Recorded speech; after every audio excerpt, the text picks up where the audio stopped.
So, welcome back to Half Past Capitalism, where we talk about alternatives to capitalism as if they were possible. This show is part of the Harbinger Media Network. Federica Bono is an assistant professor of human geography at Christopher Newport University in the state of Virginia. She has written about food access, the concept and practice of solidarity, and border relations. A few years ago, she did some very interesting research on cooperatives in Cuba, which is what we're discussing today. So welcome, Federica. Thank you for having me. Thanks for being here. So just to start, I guess I just wanted to get a sense of your experience. You spent some time in Cuba. This was several years ago, but you interviewed several dozen Cuban farmers and agricultural workers who are part of cooperatives. So I was just curious to get your sort of before we delve into the history and all the details, I just want to get your sort of high level impressions of like, what was that like? Yeah, so I was there in like 2014 and 2015, and I spent several months in a rural area in the center of Cuba. This was for my doctoral dissertation. And so I lived with a Cuban family, and I spent time talking to these farmers and also the people that worked in the community that were not farmers. And so we had all these conversations about the cooperatives and how they function, and the different community relations that were happening in the area. That's how I got interested in studying more these solidarity relations, because that was something that immediately struck to me. That was so apparent that I would see people like gifting each other things and food, and so I really wanted to dive deeper into that. So a great deal of Cuba's economy is state-owned, but my understanding is that the cooperatives have become a really big part of the agricultural sector in particular. So yeah, I guess I'm curious, like just from the sort of macro perspective, like what does the Cuban government achieve by promoting cooperatives and creating sort of cooperatives? Yeah, so this is a result of the revolution, which was essentially a combination between a socialist movement and a peasant revolt. And so in order to keep farmers happy, they wanted to make sure that they were not like expropriating farmers. Actually, the revolution was a way to provide those people that had been working the land before the revolution as tenant farmings in very precarious conditions. It was a way to give them that land that they were working on. So that's a big thing that the Cuban Revolution achieved, was to keep these farmers happy, right? By giving them the land. And then there were also other reasons, which was that they wanted to provide the rural population with basic services. And the only way to do that was to create cooperatives. So there are several cooperatives. Some cooperatives have emerged more organically that are credit and service cooperatives, where farmers come together, share the means of production to achieve economies of scale. But then there are other cooperatives that are more production cooperatives. And those are cooperatives that were incentivized by the Cuban government in the 70s. In order to really concentrate the population and provide them with like running water, electricity. There was also a food redistribution component that the cooperatives were doing. So that was really a way of bringing a good quality of life to the rural, to very remote rural areas. And they wouldn't have been able to do that if the farmers were all scattered. Fair enough. And can you talk about, I guess, about the overall picture of the Cuban agricultural and food distribution system overall, and I guess how cooperatives fit into it, just so we sort of understand that. Yeah. So the way it works, so there are three types of cooperatives. One, like I already mentioned, the credit and service cooperatives, where a farmer family owns their land, but they share with other farmers irrigation machinery like tractors, this kind of thing, and also the ability to get a credit from the bank, like a loan. And then another type of cooperative is a producing cooperatives, agricultural production cooperative. There's really a division of labor happening, so all the land is pooled together, and then some farmers will tend to the cows, and other farmers will, grow beans, and so there's a real division of labor, and then the profits are redistributed among those farmers. And then there's a third type of cooperative, and that's a cooperative that emerged in the 90s after the crisis, after the collapse of the Soviet Union. There was a huge economic crisis. And so the government broke up different state farms, and they created smaller cooperatives where this was the model. They used the model of the agricultural production cooperatives, but the land remains state-owned. So it's like a permanent lease to the farmers. And then the way that it's set up is that each of these cooperatives makes plans, production plans, with the board of the cooperative and with some representatives from the agricultural ministry that come to visit them, and they say, okay, I'm gonna harvest, or I'm gonna plant so many hectares of that crop or that crop, and then they're gonna also establish how much of that they are basically selling back to the state, and then in return the state gives them inputs. So fertilizer, pesticides, like anything they need in order to produce. There are some products that cannot be sold on the private market, and so that all of that production necessarily goes to the state. And then everything that the state companies purchase, that will then be redistributed to different food outlets throughout the country. So that'd be the rationing system is a component, but also there are state stores. And then the cooperatives themselves, they can also decide to redistribute or organize the redistribution more at the local level, where they sell food sell food at cheap prices to like local schools, healthcare facilities, and so directly.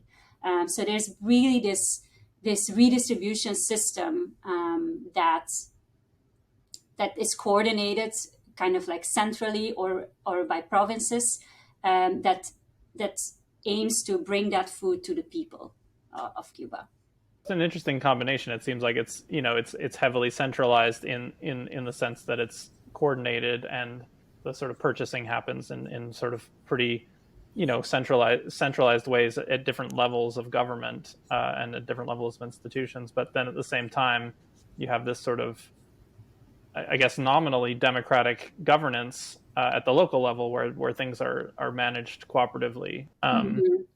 Yes, the cooperatives have a democratic decision-making process where the boards of directors, they have like general assemblies every month, where all the members of the cooperatives come together and they collectively decide on like the production plans and stuff like that. Yeah.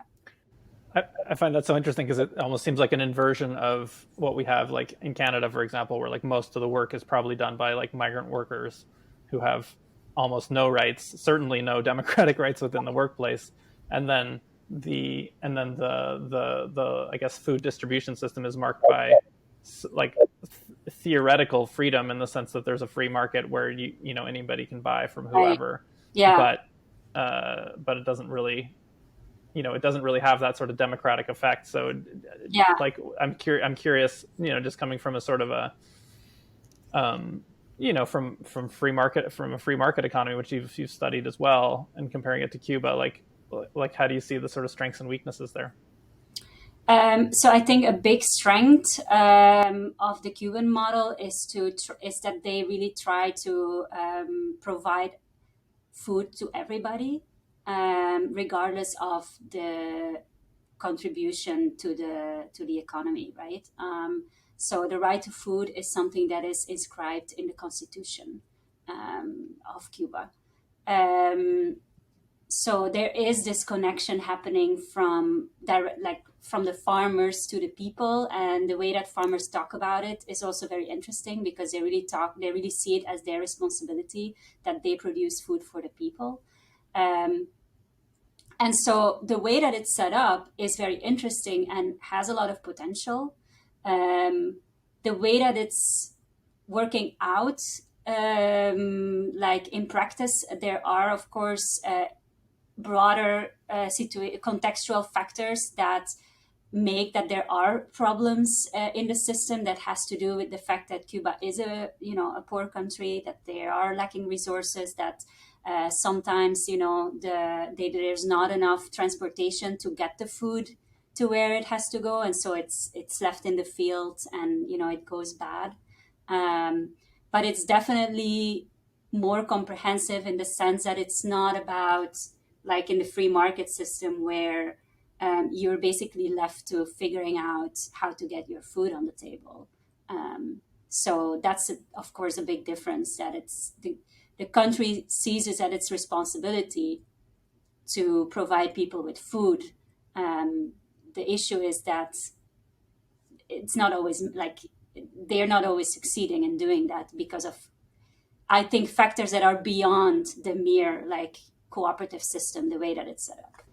Right. Yeah. So let's get into that a little bit. I mean, Cuba has gone through at least, I mean, I'm sure more than two, but two notable sort of crises. One in 1989, of course, with the fall of the Soviet Union, where they lost, sort of, maybe not overnight, but pretty quickly, a lot of their agricultural inputs, fertilizers, pesticides, equipment, all kinds of stuff they were relying on for their sort of mode of agricultural production just sort of went away, and they had to make a massive shift toward organic farming, and I'm assuming that the cooperatives had something to do with that.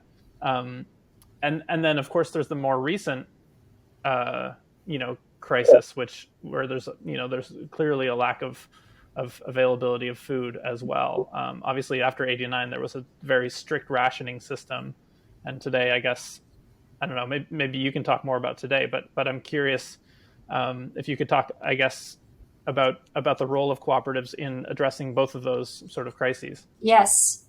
So in the 90s, the crisis was indeed more of a shortage of inputs. And so that led to huge deficiencies in the population, because it was a very, you mentioned organic agriculture, like Cuba was a very mechanized agricultural system. It has been compared to the California agricultural system, so that level of mechanization and use of chemicals.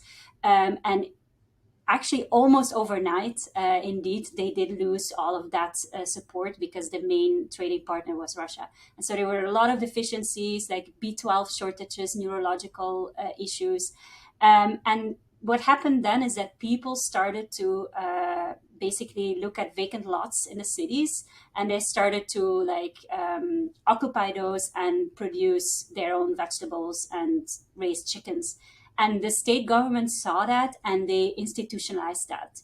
So the organic farming is, as it is now, is like a network of mostly urban or peri-urban organic farms that are receiving benefits from the state in terms of inputs, in terms of agronomists that are visiting them, seeing what they need. They get training. There are little shops that they can go to if they need seeds and stuff like that. So that's something that is working quite well. But what I did see when I was there, and I totally did not expect that based on the literature that I was reading before I went to Cuba, I thought it was all organic. And that's not the case at all. If you go to the rural areas, then you will see that most cooperatives are still producing in more traditional ways. Like they are using pesticides, they are using, chemicals, fertilizers, and all of that. So one thing that the government did, and that's to your question about what is the role of cooperatives in those crises, in the crisis in the 90s, is that they did break up these large state farms, because they did recognize that cooperative systems were more productive. And so they broke up large state farms and basically gave more resources to cooperatives in an attempt to stimulate the domestic food production. Today, a lot of the problems are related to food imports. And so what we see is that there is a shortage in the stores, and that we see that Cuba is not even able to provide the rationing that they want to provide anymore. So there was a strict rationing, but there has always been, like they call it la libreta, like a card where people would get certain items, like they could get, I don't know, a piece of bread every day, some milk, some rice, to meet their family needs. And over the years, what we've seen is that rationing amount has been decreased steadily. And so food items have been taken out, and the rice now is lasting only 2 weeks, for example, and then they have to find rice elsewhere. So today what we see is that there's huge lines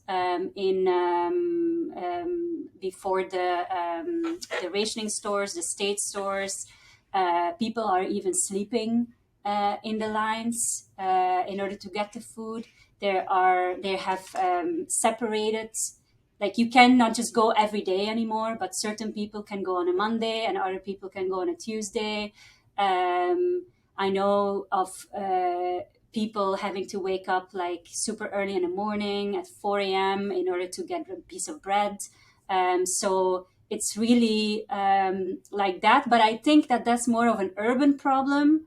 And I think that in the rural areas, because of the cooperatives and the farmers there, and because of community networks that are available in those rural areas, there's less a problem of food in the rural areas, more a problem of like electricity outages in the rural areas. And in the urban areas, it's more the opposite, I think. And you were saying it's a result of sort of a lack of resources. I mean, can you say a little bit more about that? Is that the sort of reinstated economic embargo after the sort of brief thaw, or is there something else going on there? Is there sort of corruption, government issues? What do you see as the sort of source?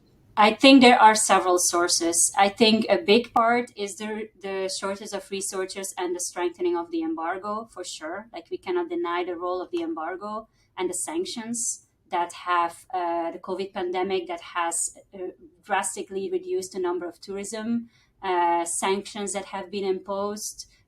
Tourism has been, since the 90s, one of the main sources of income for the country. The pandemic has decimated that. There's also sanctions imposed by the US government that have influenced that. And this is not even a Democratic versus Republican issue. This is just purely a domestic policy issue where the president wants to appeal to the Cuban Americans demographics, voters. And so President Biden did reverse some of the things that Trump did. Like there are flights to Cuba from the US, but he also made sure that any European that travels to Cuba after January 2021 cannot get a visa waiver to come to the US anymore. So they have essentially placed Cuba on the same list for visa waiver exemptions as Iran and North Korea. So that's something that President Biden did. And that's also a huge shock for tourism in Cuba, because now every European will have to go and apply for a visa if they also want to come to the US, on a trip. So the US policies are definitely a factor. But I also think there's just a lot of corruption on the island and bad management of different things. And so we definitely also have to recognize the factors from Cuba itself. I don't know too much about, I know that corruption is, I saw it all the time. It was everywhere. And there's very little corruption. And then there's very large scale corruption more at higher levels. But Cubans were all the time complaining more about management issues rather than the embargo, interestingly enough. Yeah, I mean, it makes sense that one would complain about what one sort of sees directly and has control over, but yeah, it sounds like it is sort of both. Can you talk a little bit about the, yeah, I guess the kinds of things that you would see, like in terms of mismanagement, and do do people see that as like a new thing, or a recent development, or is this sort of a transcendent feature of the sort of way the government's set up? I can't speak to when it emerged. I think it's always been there a bit, and there's plenty of research uh, that talks about the role of the black market in a planned economy, and how the planned economy is structurally producing shortages, which are then filled up by the black market, and how that system kind of reproduces itself. So there's plenty of research on that, and how these two kind of go together. Um, in terms of mismanagement, farmers were mainly complaining that if they contract a plan with the state, why is it that in return they don't get the inputs that they need? And so a lot of farmers were waiting on pesticides, and meanwhile, the pest was eating their crops. And they were also complaining that when something like that happened, they were the ones losing out, like because the company that gives them the inputs, which is a state company, is not the same company that buys the products. And so the state company that buys the product is like, well, your crop, doesn't look good, so I'm going to give you a lower price. And then the farmer will be like, yeah, but I didn't get the inputs. Ah, well, but that's not my problem, even though it's all like state owned, right? So they were complaining about that a lot. They were saying the shortage of inputs, and mainly, and then it's not that it's not there, because then you will see that they could get it via the black market. So it's not that necessarily that there's a lack of the inputs. Of course, the black market, it has to come from somewhere, right? So that's mainly people that are stealing from state warehouses, that are working there and, stealing and then making money on the side. And so it's a whole like vicious cycle, right? That reproduces itself, and that creates shortages and then fills them up with the black market, but then that creates new shortages. And so farmers were really complaining about the lack of inputs, lack of, or then there was another farmer, for instance, that we were talking, and he was a tobacco farmer. So he needs what they call cujos, which is like wooden stakes where they can hang the tobacco leaves over. And he says, why does the president of my cooperative, why doesn't he order those cujos like months in advance? Like, he knows that we have to harvest that. Why hasn't he still ordered them? So that's a management issue that they were talking about. And then some people were also talking how there were the cooperatives in the area. Some under some presidents, they were doing amazing, and under other presidents, they were doing really badly. And so it really matters who has the leadership of the cooperatives as well. Yeah, certainly the benefits and pitfalls of democracy come into play there. I want to talk a little bit about the sort of paper you wrote was about solidarity between farmers and within different farming communities. Can you talk about the different sort of relationships of solidarity that you saw? And obviously you referred to this earlier when talking about how the sort of resilience of the rural areas when it comes to food supply. But yeah, can you get into that a little more? The different types of solidarity? Yeah. Yeah. Yes. So the first thing that I saw was indeed this strong community solidarity, where there's reciprocal networks between neighbors and farmers would give some food for a cheaper price because they know each other and because they're living in the community. And then there were different neighbors helping each other out. And then one day, the family, the person, the dad of the family that I was living with, he came home with a chicken. Yeah, my neighbor gave it to me. And I was like, why? Well, I gave him some construction material a few weeks ago, so I got this in return now. So it was a whole network of these reciprocal relationships that I found very interesting, because it was not just about food. They would mix any type of favors. And then as I started to study this more and started to analyze this more, I realized that that these community-based solidarity networks were connected to different levels and eventually to the rest of the country with the way that the cooperative system is set up. So because all of these people are somehow connected to the cooperatives, whether that's the credit and service cooperatives or the agricultural production cooperatives,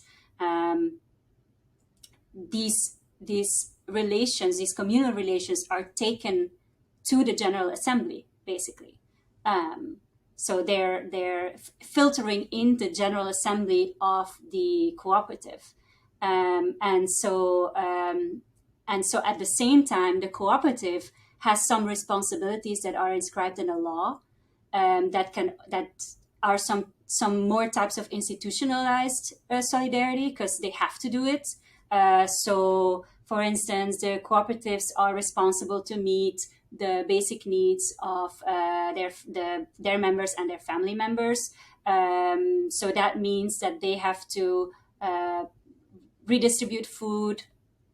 And if they don't redistribute food, they have to redistribute, the share in the profits. So they have to, the law says they have to provide for the basic needs of the family members. At their origin, this meant redistribution of food, but also soap, toothpaste, things that they really needed on a daily basis and are hard to get in general in Cuba. And then, but other things that they have to do is that they have to take care of some factors in the community, like if the doctor's office needs painting, it's a cooperative that has to do that. If a road needs to be fixed, it's the cooperative that has to do that, or the cooperatives that have to do that. So they have to group together and do that. And then, of course, the food that the cooperative produces is then redistributed to the rest of the country. And there's a whole system in place, as I explained earlier, that they also give the food to like schools and healthcare institutions, and then the country itself that tries to make sure that the food gets to people that are not living in rural areas. And so it's interesting, because then you see that we have this institutionalized solidarity system, which is more like redistribution based, together with this community based networked reciprocal system. And then the cooperative acts as this kind of node where these two come together and are being transposed and transferred at different multiple scales. So I thought that was very, very interesting. Yeah, I was really interested. You also talked about the sort of relationships of solidarity between cooperatives. So you'd have one cooperative that produced a little more one year and another one that produced a little less, and they would sort of help each other meet each other's quotas, which I thought was really interesting. Yeah, indeed. That's another thing. So that I saw that the solidarity wasn't confined to the boundaries of one cooperative, but it transcended those boundaries. And that also has to do with the fact that they are inscribed in that community. And so they are linked to these community networks. So the president of one cooperative knows the president of the other cooperative. So if that cooperative has some issues one year to meet the plans and the other one has a surplus, then they do help each other out. Just because they help each other out. That's what they said. Like, we just help each other out. Yeah. It's so interesting. I mean, so it seems like, there's just to recap, there's sort of interpersonal solidarity, interfamilial solidarity, intercooperative solidarity, and then all of that in a context of people feeling like they are like their mission is to provide food for like the entire nation, basically. Right. Yeah. So I'm just really interested to hear, that sounds like a lot of solidarity, in terms of what's motivating people. Obviously, people are motivated by different things. There's financial motivations, which I want to get into in a second, but sticking with the solidarity, you've studied food systems in other countries, so I'm curious, sort of, how would you compare and contrast, what you see happening in Cuba with other sort of countries that you've studied? Yeah, I think that's a very good question. And I think in the paper, we try to answer that question too, that, okay, what is driving people for the solidarity? And that is a difference at different scales also. And also at especially different spatial organizations. So when we look at networks, we see that a lot of it is care and affect for each other, which is much less comprehensive than if you think of responsibility, right? Which can also be a factor that motivates people to be solidary with each other. And that responsibility is more something that is related to that redistributional, institutionalized solidarity that is inscribed in the law and that is organized by the state and is kind of a centralized redistribution system. Or a cooperative redistribution system, because they also have this responsibility towards their members. And we see that this care is an important aspect, particularly if we think about care for the land and how that plays a role. Because we do see that, for example, we talked about the crisis in the 90s, where there was a big food shortage or input shortage and people were struggling to get food. What we have seen is that from the 90s, cooperatives have, especially the agricultural production cooperatives, where you don't need to bring land to the table in order to be able to work there. So we've seen new members, people that have no ancestry with farmers, have no link to the land, are entering into these cooperatives wanting to work. And that has eroded, in some of the cooperatives, eroded a bit that solidarity, especially the intergenerational solidarity. So the way that these cooperatives emerged is, again, incentivization by the state, but essentially several farmers pooled their land. And so these original farmers, they were working the cooperative the way that they had been working their farm before that. So they had a strong connection to the land and a strong care for that land. And so the redistribution of food was benefiting not just the active members, but also the retired members. Now, when new members come in and they decide, we don't want a redistribution of food, we want a redistribution of the share of the profits based on the number of hours that we work, then someone that is retired does not benefit from that. And so we did see some erosion there, which we call the degeneration. But here then we also saw instances where the community solidarity played a role in trying to reverse that again. So a neighbor that's a retired cooperative member, her neighbor is one of the boards of directors of a cooperative, and she can say, come on, we're old, we brought our land to the cooperative, can you at least redistribute some milk? And so there you see again this friendship relation coming in. So in general, the redistribution solidarity, the institutionalized solidarity is much more comprehensive than the community network. But they're both important, I think, in order to connect all these scales. And the comparison with other countries, I did research in the only other system that I studied was community-supported agriculture in Belgium, where very interesting solidarity also towards the farmer, which is something that we don't see in Cuba. In Cuba, it's the other way around. And actually, when I mentioned this to farmers in Cuba, they were like, oh, we need this here. So the community-supported agriculture systems in Belgium, the way they work is that consumers come together and the farmer produces a range of crops for the families, and there are no rules as to how much food you can take. The rule is that you have to take enough to provide for your family, but not too much so that you have to freeze the vegetables. So they have to maintain in your refrigerator. So that means that people cannot take too much, but it's not controlled. There's nobody at the door that says how much did you take. I also remember that there were discussions between those members of the supported agriculture and the farmer was very transparent in his finances, and the members were like, wait, you don't pay yourself a salary? Oh, that's not right. We will increase our share and so that you can get a salary. So that's a different type of solidarity, but again, the care for the land is something that returns here, because the community members, since they go to the farm and they harvest their own vegetables, they start to develop this relationship of affect to the land, which contributes to the solidarity that they have towards the farmer as well. They also help him to work on community work days and stuff like that.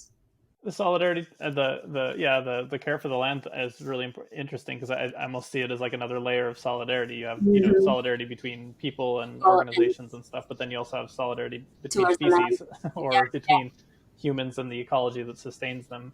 I'm curious what that looks like in Cuba.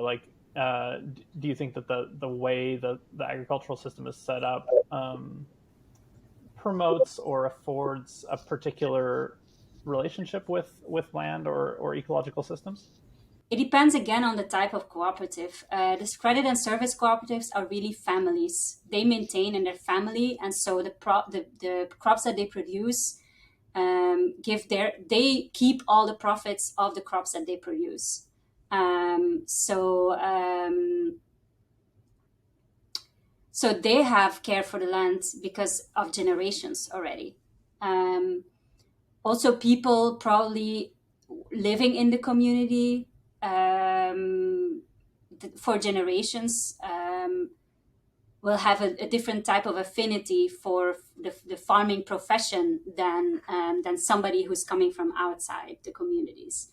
I haven't seen much on how the system promotes any type of ecological consciousness.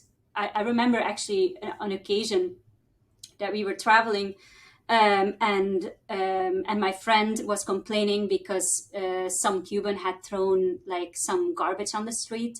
Look, people here, they don't care. And, so she was complaining about that. So yeah, I don't see that it's much different than other countries, that aspect. There are probably people that are more environmentally conscious than others, just like in other countries.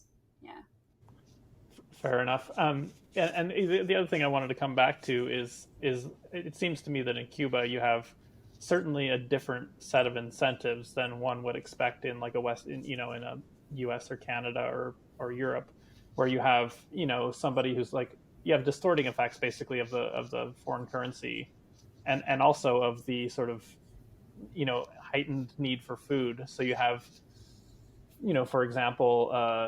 A bartender at a resort who's going to make significantly more than a doctor in terms of their annual income. And then you have, and my understanding is also that some of this influx of new workers into the cooperatives is because that's a relatively well-paid work that you can get in cooperatives relative to what you might make in another sector in the Cuban economy. So I guess I'm just curious. I guess A, is that true, and B, what are the sort of effects of that, and did you see any sort of attempts to? I mean, you talked about this a bit, but maybe expand on any attempts to sort of integrate this influx of new workers, or what the effect of those incentives is on the food system. Yeah. I think you're right. I think the main source of inequality in Cuba is this difference in access to foreign currency versus somebody that is just paid in the national peso. That's 100%. Somebody who has relations to the tourism industry has different possibilities than somebody who has not. Somebody who has family members abroad has and receives remittances has different possibilities than somebody who does not have these family members abroad. So that's definitely the case. How it changed the food system? Well, for starters, there's also an inequality there within the food system. So I remember when I was there that one day there were potatoes available in the community, and that was a big deal because potatoes, when I would go to a restaurant in foreign currency, I would always be able to get fries and olive oil. But potatoes are mostly grown around Havana. And so it's very hard to get them to other parts of the country. And they are a big part of them are preserved for the tourism sector. There are foods that tourists can access that regular Cubans cannot. So that's a big thing of how that affects. And also people working in the tourism industry, for instance, people that are owning, like the Casa Particular is a form of lodging where Cubans open up their homes. They have to pay a large amount of taxes for that, get a license for that, but they can make good money by hosting foreigners, tourists. And then you will see that they put lobster on the menu, which is something that will almost always be purchased on the black market, for instance. So there's definitely huge inequalities based on the currencies that people have access to. Yeah, I wanted to sort of loop back to solidarity again. I guess you make the sort of theoretical distinction between solidarity that comes from structures on the one hand, and then solidarity that comes from sort of relationships that's more organic. Mm. Can you talk about that distinction and that you describe in your paper with Maarten Loopmans and maybe just expand on how that could be useful to understand the two different types. Mm-hmm. So we distinguish between organic and mechanical solidarity, which is a distinction that Emil Durkheim made first, and that we see that is a solidarity that emerges from a division of labor, which is usually reflected in institutions and redistribution. So the welfare state is also an example of that. That's the organic solidarity. And then there's also mechanical solidarity, which is more coming from equality and from kinship. Like, for example, there's something we see in kinship relations or in like the village I was in, because people were like in the same boat. And so that brings solidarity as well. But what we did in our paper is we created a social, like we wanted to understand the social spatial reflections or structures I'm blanking on the word now, but we wanted to understand the social spatial expressions, of these different types of solidarities. And so what we see that in the Cuban case, the organic solidarity is institutionalized. So through this redistribution, there is a division of labor. There are farmers producing certain crops and other farmers producing others, and there's farmers and there's people teaching and there's people in healthcare, and the government tries to bring that all together by making sure that everybody has the food that they need, right? So that's a division of labor where everybody contributes to a central point, and then that central point redistributes these benefits. That's also how our welfare systems work in the West.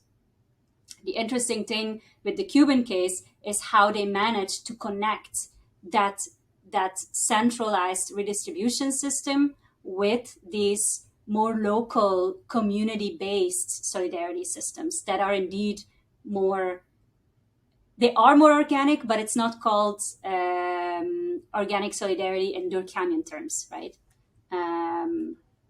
But they emerge more naturally. Let's say.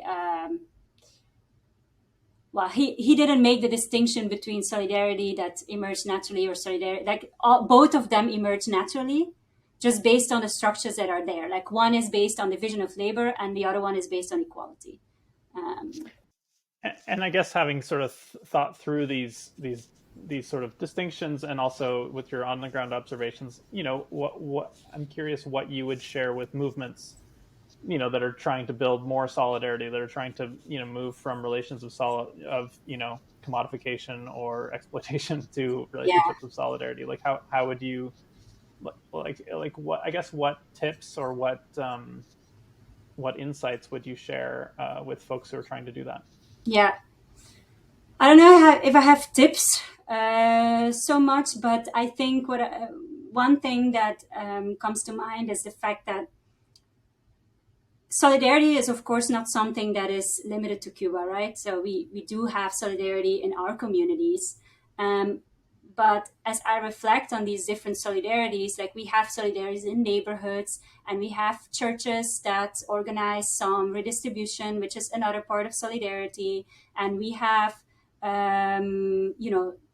local exchange trading systems where people use time as a currency to provide services to each other.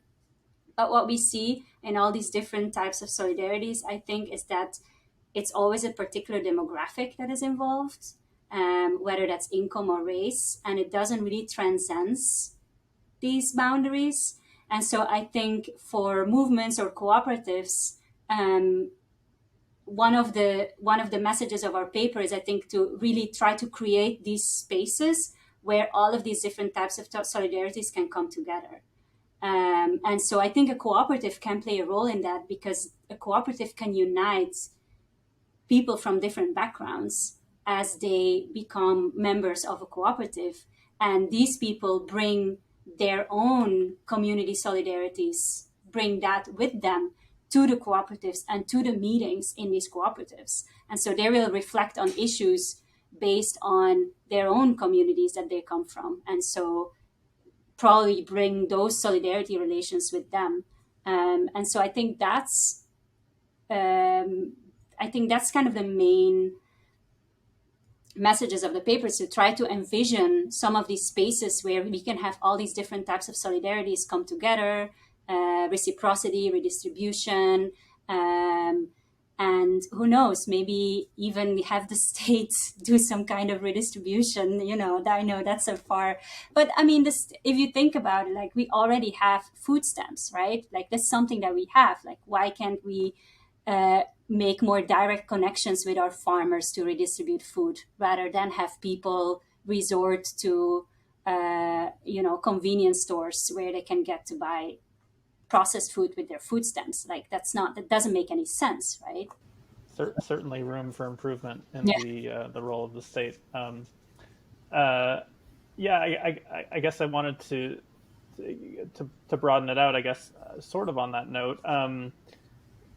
There are thousands of agricultural cooperatives in Cuba, but my sense is that Cuba has been working on a sort of cooperative law and has been trying to expand cooperatives into other sectors where there are, mere hundreds of cooperatives, in all the other sort of sectors combined. Do you have a sense of how that's going, or what the sort of where things are progressing in terms of broadening the cooperative movement from agriculture to other sectors? I know that it's going very slow. I know that indeed they start with the cooperatives, but then the law lags behind, and then there's not always a central store where the cooperatives can get resources. So I only know that it's going slowly. I don't know too much about cooperatives in non-agricultural agricultural sector, actually. And I guess sort of on a similar note, do you have a sense of, given the current challenges and everything else, do you have and maybe also from being in touch with some of your people you interviewed years ago, Do you have a sense of sort of where things are headed? What's in the future for the agricultural cooperatives in Cuba? Well, several things. The vast majority of people I interviewed are not even a lot of them are not even there anymore. So it's really surprising and heartbreaking, actually, to see how many people are leaving Cuba. In fact, last year alone, more than 250,000 people left the islands. And it's the largest migratory movement in communist Cuba, even more than the crisis in the 90s, the special period. So we don't know what's going to happen, because the people that are leaving are those that have a higher education, are those young people that have the energy to work, to change things, that are creative, that are innovative. And so their brightest minds are leaving. There's a brain drain. And this is a big problem, because Cuba has an age structure that is more similar to Western countries. They have a very high life expectancy, which is, of course, also thanks to, we cannot deny the merits even also of the revolution as well.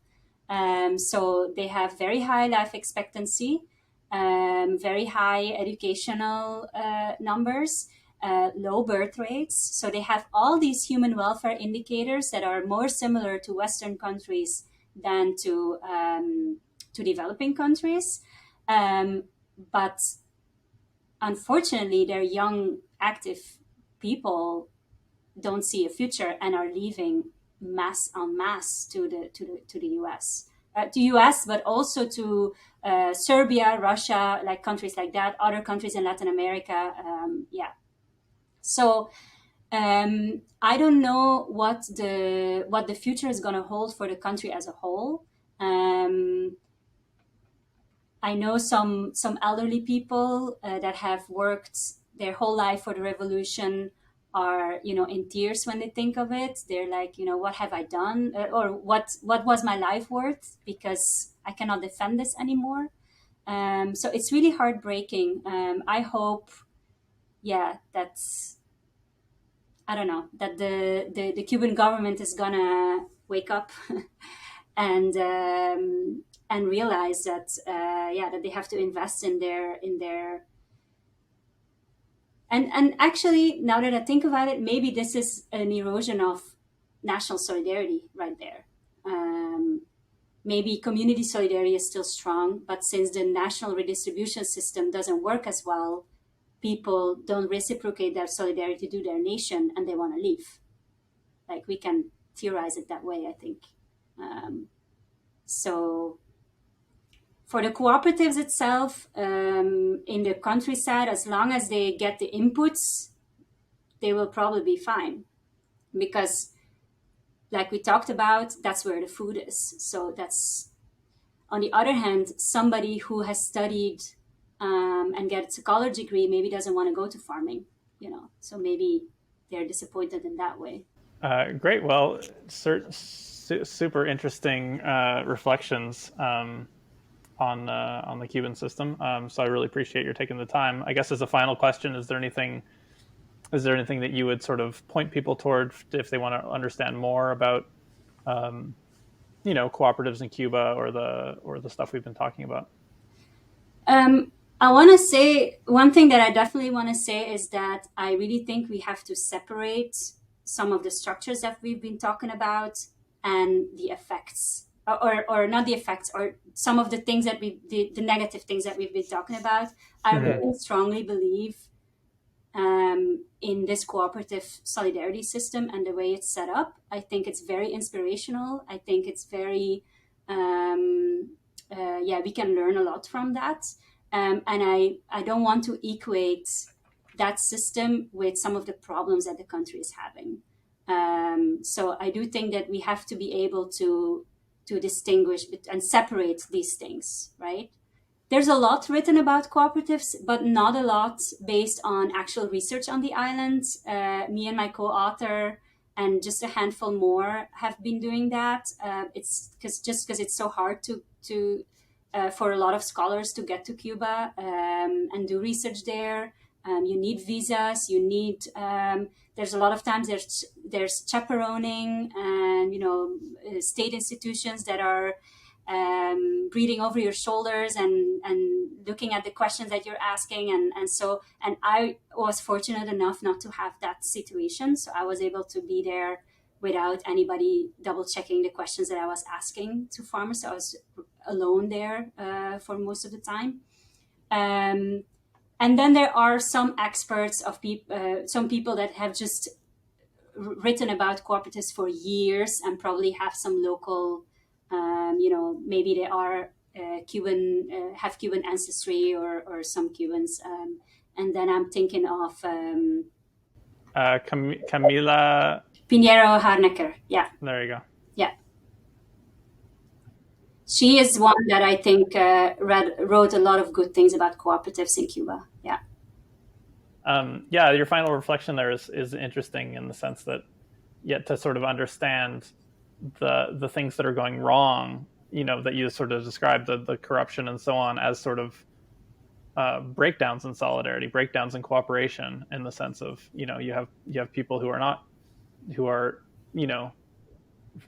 either because they're not receiving enough solidarity or because they're not giving enough. Right. Probably a spiral of both are, stealing pesticides or fertilizers or equipment or whatever, and then selling them in the black market. And so you end up with that erosion that's happening. So interesting to think about that in the framework of the sort of positive stuff we've been talking about.